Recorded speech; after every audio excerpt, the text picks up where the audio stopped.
Siz yuzlab video tayyorlaysiz, soatlab vaqtingizni yo'qotasiz, lekin baribir natija yo'q. Statistika shuni ko'rsatadiki, YouTube'da kanal yuritayotganlarning 85%, hattoki 10 mingta obunachiga ham ega bo'lishmagan. Bu qo'rqinchli statistika, to'g'rimi?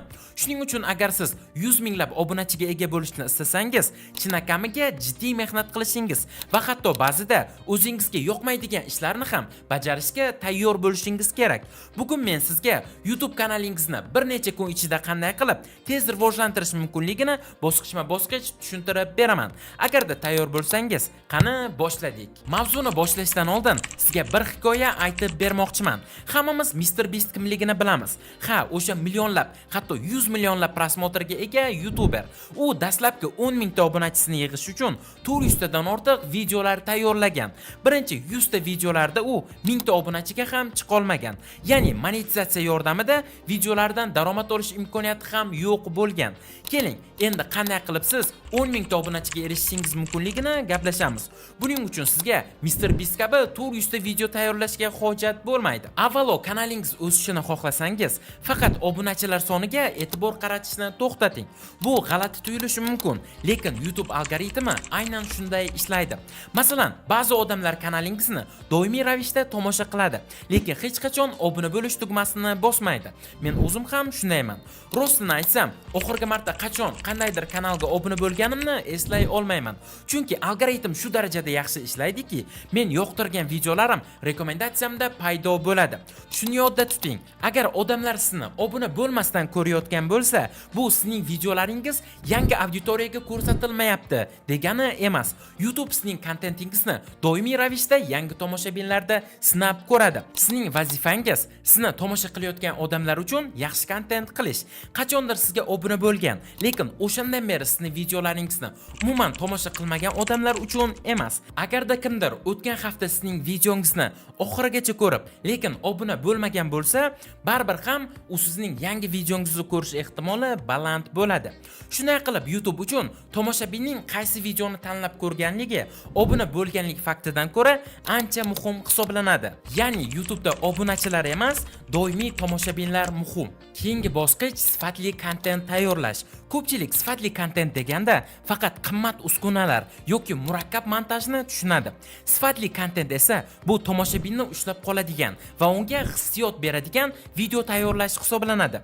Aynan mana shu sifatli kontent tomoshabinni videongizni oxirigacha ko'rishga va keyin yana qaytib kelishiga sabab bo'ladi. Xo'sh, sifatli kontentni qanday qilishimiz kerak?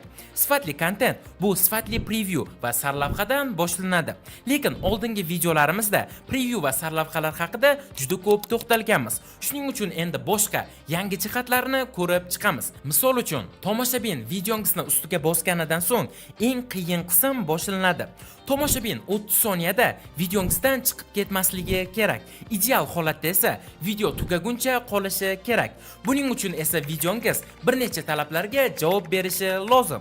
Birinchisi, kirish qismini qisqa va aniq qilish. Tomoshabin nima haqida gap ketishini darhol tushunishi kerak. Uzoq kirish, mavzuga aloqasiz gaplar odamlarning vaqtini o'g'irlaydi va ular chiqib ketishadi. Ikkinchisi, har bir soniyani foydali qilish. Video davomida zerikarli gaplar, ortiqcha pauzalar yoki takroriy fikrlar bo'lmasligi kerak.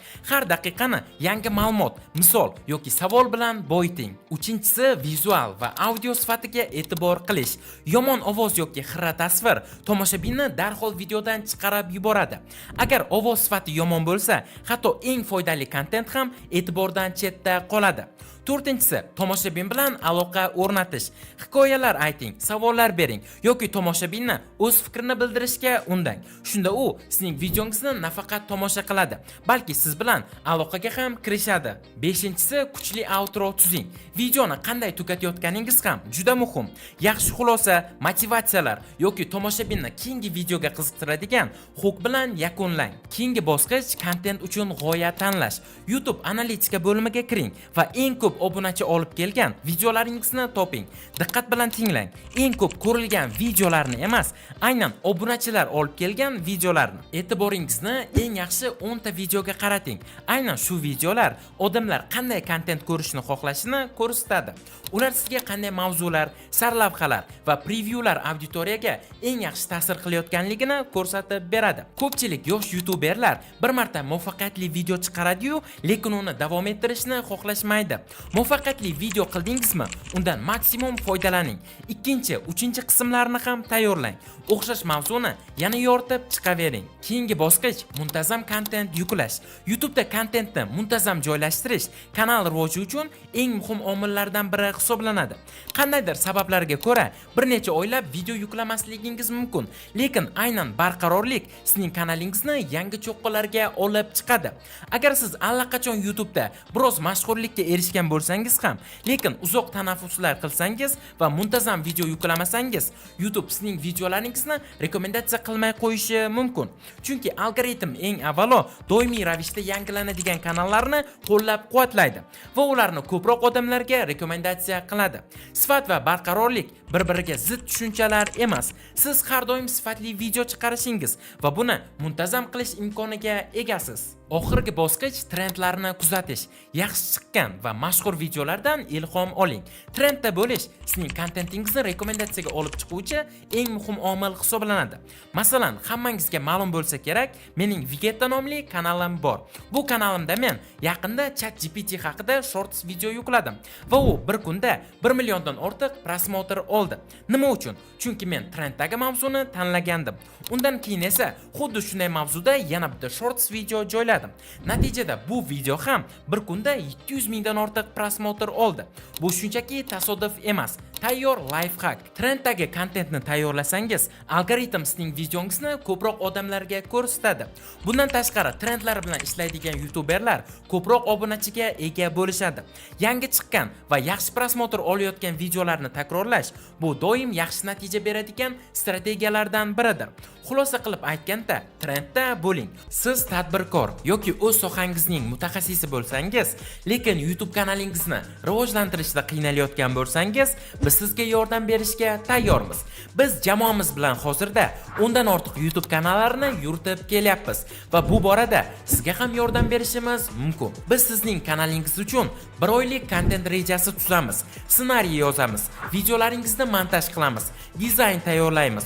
YouTube uchun to'liq optimizatsiya qilib, videoni YouTube ga joylaymiz. Siz faqat videoga tushib bersangiz bas, qolganini o'zimiz bajaramiz. Agar bizning prodyuserlik